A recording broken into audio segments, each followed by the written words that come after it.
Politique, bonjour. On va parler d'actu sans tabou et sans langue de bois. Au menu de votre émission cette semaine, l'Ukraine vacille. On est au bord de la guerre civile. Quel est l'impact sur la Russie? Avec vous, Christian Mallard, bonjour. Bonjour. Chaos, guerre civile, mais surtout début d'affrontement Est-Ouest. Poutine contre Obama et les Occidentaux. En France, François Hollande fait la danse du ventre aux patrons étrangers. Est-ce que cela sert à quelque chose? Avec vous, Mickaël Darmon, bonjour. Vaste programme. La France aujourd'hui est un risque pour les entreprises. Elle doit devenir une chance. Là aussi, un nouveau défi. Tout est politique, on part en Ukraine. Les images sont absolument dantesques. Vous les voyez en ce moment sur votre écran. Ce sont des affrontements violents, difficile sur cette place Maïdan, place de l'indépendance, qui porte les stigmates des affrontements. Des manifestants chargés par des policiers à travers d'épais nuages de fumée. On a 43 morts, Christian Mallard, un bilan qui est sous-estimé. Un bilan qui est sous-estimé, qui est plus que provisoire et qui illustre bien le climat dans lequel vit l'Ukraine aujourd'hui. C'est plus qu'un pays divisé. On a quand même toute cette partie de l'Ouest qui veut basculer, si je puis dire, du côté occidental, en espérant que l'Europe va leur offrir des exutoires pour une meilleure vie, de meilleures conditions de vie. Et puis il y a quand même tout l'Est qui reste inféodé à la Russie, à un Poutine qui n'a jamais digéré, il faut le dire, l'effondrement de l'Empire soviétique et qui aujourd'hui considère que l'Ukraine est sa pièce maîtresse pour ce qu'il appelle un contrôle d'hégémonie régionale avec l'Eurasie, avec tous les pays qu'il veut contrôler. Je vous rappelle que Poutine veut quand même contrôler l'Ukraine, la Géorgie, la Biélorussie, l'Arménie. Il y a à peine 17% de Russes en Ukraine, 17%, oui, ce qui est très peu. Mais l'Ukraine, stratégiquement parlant, avec ses 45 millions d'habitants, est quand même très important pour la Russie, en mer Noire. C'est tout le jeu stratégique de la Russie dans cette région, et c'est pour ça que Poutine ne cédera rien. Et quand je vois qu'on a refusé de discuter avec les envoyés spéciaux européens de la communauté des ministres des Affaires étrangères, c'est une décision qui a été prise par Poutine, qui refuse tout dialogue et qui campe sur sa position. On est au centre du jeu, Mickaël. On est un peu dans la politique du geste, parce qu'on a bien vu effectivement que les Européens, les ministres européens, qui finalement ont fini par s'émouvoir quand même de ce qui se passait donc, ils ont mis le temps. En Ukraine, ils ont mis le temps parce que d'abord il faut se coordonner, il faut être d'accord, comme il n'y a pas de diplomatie européenne. Oui, parce que ça date pas d'hier. Il n'y a pas de diplomatie européenne, il n'y a pas de coordination, il n'y a pas de position commune. Donc là, on est allé dans l'émotion, comment c'est faire, la politique du geste et du symbole. Mais en même temps, il ne faut pas non plus se leurrer, les Européens ne veulent pas de l'Ukraine. Mais non, mais c'est ça. On n'a rien à offrir. On n'a rien à offrir. On a déjà tellement de mal à intégrer un certain nombre de pays qui sont à l'intérieur de l'Union européenne aujourd'hui. Et je parle franchement de la Roumanie, de la Bulgarie et de quelques autres. Comment on va intégrer les Ukrainiens? C'est ce que je vous disais tout à l'heure. Qu'est-ce qu'on peut leur offrir? Mais au-delà de l'Europe, il y a une mécanique de printemps arabe. Un petit peu. Peut-être dans l'angélisme en tout cas. Parce que ce qui est intéressant, c'est que, évidemment, les manifestants tombent sous les balles des policiers. C'est évidemment très grave. Et bien sûr, c'est un drame. Mais en même temps, quand on regarde ça politiquement, ces manifestants-là, cette opposition, il ne faut pas faire dans l'angélisme, c'est aussi des populations, des groupes qui sont travaillés par des groupuscules ultra-nationalistes, national-socialistes, ultra-droite. Donc attention à ne pas commettre encore la même erreur qu'avec le printemps arabe, où finalement, on s'aperçoit que les oppositions qu'on va soutenir sont ensuite infiltrées par des positionnements. Il y a une chose qui est claire, c'est quand même la majorité des Ukrainiens qui sont à l'Ouest ne veulent plus être inféodés à la Russie de M. Poutine, ne veulent plus être inféodés à ce qu'ils appellent un Yanukovych, qui quand même représente encore l'ère brejnevien, si je puis dire, qui ressemble beaucoup à son voisin biélorusse, M. Loukachenko, qui est le dernier vestige de l'ère brejnevien. Donc, si vous voulez, ces gens-là en ont marre, ils veulent plus de liberté, ils veulent basculer à l'Ouest. Des oligarques. Et ras-le-bol des oligarques. Alors la chose intéressante, vous avez dit oligarques, oui, ça c'est intéressant, parce que les oligarques ont de nombreux intérêts financiers qui sont en Europe de l'Ouest, en particulier en Suisse, en Autriche, en Angleterre, et ces gens-là aujourd'hui qui ont soutenu le parti du pouvoir, le parti des régions, qui est le parti de M. Yanukovych, avec Poutine qui est derrière, se disent « Oh là !» nos intérêts sont en danger. Est-ce qu'il ne faut pas cette fois-ci changer de fusil d'épaule et jouer peut-être avec l'opposition? Je pense que l'attitude des oligarques sera très intéressante à suivre dans les jours qui viennent. En tout cas, on voit que les Jeux de Sotchi sont maintenant entachés par la politique, puisqu'on des athlètes ukrainiens sont partis, ont quitté les Jeux, et cette politique de Poutine, mauvais point pour Poutine, de toute domination dans la région, qui était un problème depuis le départ. On est encore dans l'émotion. Eh bien, oui, on est dans l'émotion, mais en même temps, surtout, on est dans le fait politique, c'est-à-dire que les jeux qui devaient être également l'aboutissement de sa puissance sont quand même entachés par donc ces événements en Ukraine. Poutine, tel qu'on le connaît, ne doit pas apprécier ça. Je suis sûr. Et alors le rôle des États-Unis là-dedans, on rejoint un petit peu la guerre froide qui se rejoue. Ce sont les États-Unis qui finalement sont peut-être le plus en pointe pour réagir aujourd'hui. Alors c'était quand même étonnant, on est quand même plus dans la sphère européenne, soyons sérieux, c'est en Europe l'Ukraine. Donc si vous voulez, les États-Unis menacent en effet, et ce sont les premiers à avoir pris des sanctions. Alors, oui, les sanctions, ça ne veut rien dire, les sanctions concrètement. Ça ne sert à rien. Les avoirs, surtout concernant les oligarques. Les avoirs, ça ne sert à rien, ça ne veut rien dire. Un certain nombre de hautes personnalités, mais ça c'est le truc classique, j'ai envie de dire, les visas qu'on veut supprimer pour 20 personnes qui auraient été ciblées, mais pas Yanukovych, on ne touche pas Yanukovych. Ils sont dans des paradis fiscaux, ils ne sont pas du tout en Europe. Mais il y a beaucoup d'hypocrisie. On ne touche pas Poutine, on ne touche pas Yanukovych. Donc on n'aboutit à rien. En fait, on va encore assister avec l'affaire ukrainienne, on va encore assister, si on avait encore besoin de cette preuve, à l'impuissance politique et à l'impuissance politique donc de l'Europe qui n'existe pas en tant qu'entité politique. Mais alors faut-il se mêler Parce qu'on s'imagine qu'on est fondé à se mêler, mais en réalité c'est la gesticulation impuissante. Impuissante, c'est ça. Je veux pas porter de l'eau au moulin de Poutine, mais moi je pense qu'il y a une chose aujourd'hui, il faut se mettre en même temps, ça vous déplaît pas? Non, pas du tout. Vous vous trompez, Michael. Je dis simplement... En tout cas, ça vous fait rire. Non, mais ça me fait rire parce que Poutine, il a une politique qui est très claire. C'est laissez-moi tranquille dans mon arrière-cour avec les pays que je vous ai cités précédemment, dont l'Ukraine, bien entendu. Et en même temps, Poutine, il faut lui mettre un marché en main en lui disant écoutez, si on vous laisse tranquille dans votre arrière-cour, on veut bien comprendre que vous voulez que la Russie soit de plus en plus forte, puissante, mais changer d'attitude vis-à-vis de la Syrie, changer d'attitude vis-à-vis de l'Iran, et à ce moment-là, mettons-nous autour d'une table. Il faut jouer gagnant-gagnant avec Poutine. En fait, ces Jeux olympiques et cette affaire de Kiev est en train, une fois de plus, de cristalliser le changement géopolitique majeur, c'est-à-dire qu'on est en train de passer, effectivement, la puissance est en train de passer de l'autre côté, donc de l'Occident, et plutôt maintenant vers l'Est. C'est Poutine qui est en train de mener le jeu plus qu'Obama. On en reparlera, j'imagine, dans d'autres émissions, dans d'autres Tout est politique. Tout de suite, nous partons en France avec François Hollande. Venez en France, c'est l'appel de François Hollande aux investisseurs étrangers. François Hollande qui a reçu cette semaine 34 patrons avec un message. Mais oui, la France est attractive. On l'écoute. L'attractivité, c'est un signal de confiance et une marque de fierté pour notre pays. Nous n'avons pas peur des capitaux qui viennent s'investir en France. Nous ne voulons pas nous protéger.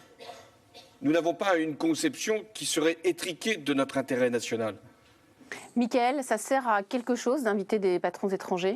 Ça sert d'abord à faire de l'image et à reconnaître que la situation, effectivement, est grave.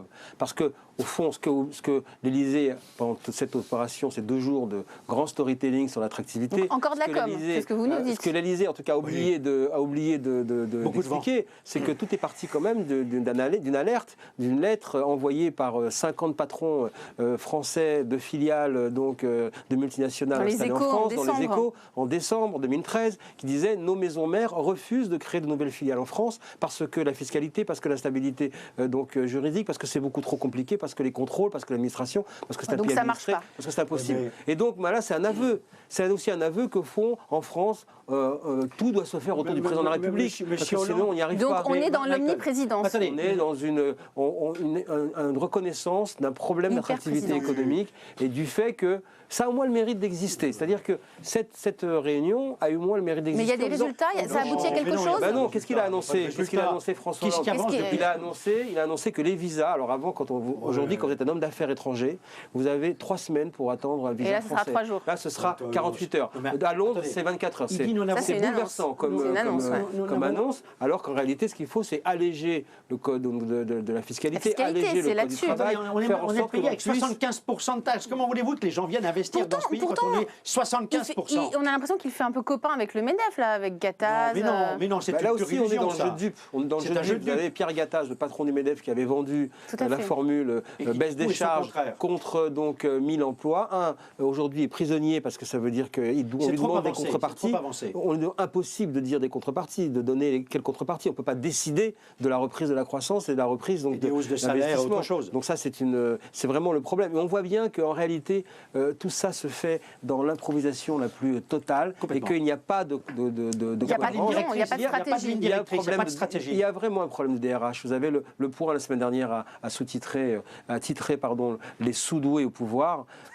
On peut dire que il manque un DRH à l'Élysée. Il manque un DRH au sommet de l'État parce que la gouvernance française aujourd'hui, elle a un problème. Je vais jouer sur les mots. Monsieur Hollande disait à l'instant, dans l'extrait que nous avons passé, c'est le pays de l'attractivité. Moi, je dirais plutôt qu'on est le pays de la traction arrière et qu'on n'a pas le complexe de l'ouverture aujourd'hui et tout. En tout cas, aujourd'hui, la France est un risque pour les entreprises. Mais bien sûr que c'est un risque, et pour les entreprises françaises et pour les entreprises étrangères. On n'a rien qui puisse attirer les entreprises étrangères aujourd'hui. Et Michael disait à l'instant, le MEDEF, Monsieur Gattaz, aujourd'hui, joue un jeu quand même très particulier. On dit un jour qu'on est contre les contraintes, ce que vous disiez tout à l'heure, et puis après, le lendemain, il a dit le contraire quand il était dans la Silicon Valley avec M. Hollande. Parce qu'il doit faire face à une fraude interne. Il a une fraude interne. Il faut quand même dire que cette réunion, elle a eu le mérite d'exister parce qu'elle envoie un signal en disant on est en train de changer de discours. Oui, mais alors simplement, on part de loin. On change de discours, mais on change de discours.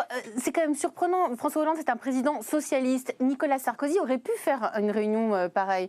Ça vous étonne pas que François Hollande se mette un peu à la sauce Sarkozy? Il fait beaucoup de Sarkozy. François Hollande doit envoyer un message pour dire le Bourget, c'est loin. C'est pas anodin s'il a parlé effectivement des capitaux. On n'a pas peur des capitaux, on n'a pas peur des investissements. Parce que souvenez-vous, la campagne.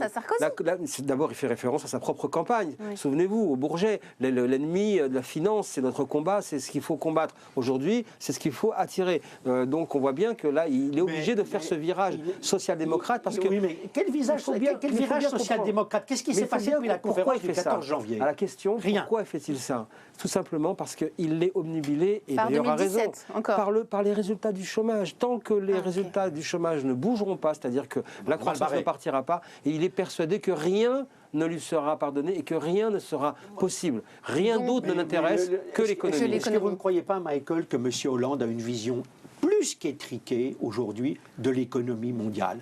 Il a une vision étriquée. Je crois que c'est sa majorité qui l'empêche d'avoir la vision plus élargie qu'il aimerait avoir. Il est prisonnier de la gauche. J'ai l'impression qu'on fait du mitterrandisme des années 80. Je pense que 33 ans, 34 ans après. François Hollande, quand il se retrouve tout seul dans son bureau, en fait, il se dit si je pouvais rompre avec le socialisme, je serais vraiment très heureux. Or, il nous a parlé de social-démocratie, mais où est-ce qu'il est le social-démocrate? Il est obligé, il est tenu, parce qu'il est un homme politique. Il y a les élections, il y a les sondages, il y a la majorité, il y a tout simplement le camp qu'il a choisi. Donc c'est celui-là. Oui, ce que je veux dire, si on n'a pas de guts en politique, on ne fait rien. Et M. Hollande n'a pas de guts. Je regrette infiniment. Vous dites qu'il est prisonnier d'une partie du Parti socialiste et du gouvernement, sans doute, mais un président doit s'affirmer autrement. Mitterrand savait s'affirmer à sa façon. Hollande ne le sait pas. Mitterrand a aussi multiplié des ruptures et des reniements. Mais en même temps, du côté de François Hollande, on voit bien qu'il a envie de devenir cette espèce de Schröder à la française, mais qu'il est tenu par sa gauche. Aux USA, il n'a pas évoqué le simple fait de la reprise américaine qui est basée sur le gaz de schiste, alors qu'en France, il est interdit encore de penser à une volonté de l'explorer. Donc on voit bien qu'il est conscient des blocages, mais il est aussi conscient qu'il est bloqué. Tout est politique, on passe tout de suite aux images de la semaine. On reste en politique avec vous, Michaël Darmon. Ce candidat, Steve Briouat, candidat Front National en campagne pour la mairie d'Hénin-Beaumont. Et ce qui est fascinant, c'est que dans les sondages actuellement, il passe dès le premier tour des élections municipales. On verra effectivement, parce que ça c'est ce qu'il veut dire. Mais en tout cas, on a vu que dans le dernier sondage, il avait une poussée très nette, gagnant plus de 10 points, culminant maintenant à 44% environ au premier tour. Il se décrit, et probablement peut-être, on verra, sera-t-il. On va vers un vote d'ancrage en ce qui concerne le Front National, et en particulier Hénin-Beaumont. Pourquoi ce serait intéressant de voir effectivement le score qui va être réalisé avec Hénin-Beaumont? Parce que ce sera la cristallisation de toute la stratégie de Marine Le Pen, qui s'est installée dans le Nord, elle aussi, depuis longtemps, qui a fait surtout dans le Nord par rapport à son père. C'est ça qui est intéressant. Son père, lui, a été un élu du Sud, parce que les électeurs du Sud ont un petit peu montré, il était derrière lui pour un peu tous les combats d'arrière-garde de l'extrême droite, de l'Algérie, donc à l'Indochine. En revanche, dans le Nord, c'est le social. Ce sont les bataillons du socialisme français qui sont passés au Front National sur la base de l'effondrement de l'économie. Ça, c'est intéressant parce que s'il se passe quelque chose à Hénin-Beaumont, ça sera la résultante de sa stratégie. Et ce qu'il faudra surveiller, ce sera également l'ouest de la France qui a longtemps résisté au Front National et qui est en train de subir également une attaque de l'économie avec la dégradation de tout l'agroalimentaire. J'ai quand même une question à poser à Michael. Comment expliquer que dans les derniers sondages, on ne donne que sur l'ensemble des municipales 8 à 9% pour le Front National, 46% des électeurs ont l'intention de voter à droite et au centre et 43% pour l'ensemble de la gauche. Parce que c'est une illusion d'optique. Il ne faut pas oublier d'abord que ce sont des élections locales et que des villes qui tomberont dans les mains du Front National feront beaucoup plus de bruit que le score national que ce parti pourra réaliser. Christian, vous avez 20 secondes pour nous parler de votre image de la semaine. Tamam Salam pour le Premier ministre libanais après 330 jours quand même de blocage. On a fait un gouvernement avec 24 ministres qui reflète l'équilibre politique et confessionnel. Simplement, c'est un gouvernement intérimaire parce que les élections présidentielles au Liban ont lieu le 25 mai. Michel Slimane, le président, va peut-être laisser sa place. Donc pour l'instant, c'était une façon de vouloir stabiliser le pays et ne pas trop sombrer dans la crise syrienne dans laquelle le pays est engagé, avec en fond le conflit sunnite-chiite, l'Arabie saoudite qui soutient des mouvements extrémistes sunnites, comme on l'a encore vu récemment avec un attentat dans le fief du Hezbollah à Beyrouth. Merci messieurs, je vous souhaite une belle semaine et à la semaine prochaine dans un nouveau numéro de Tout est politique.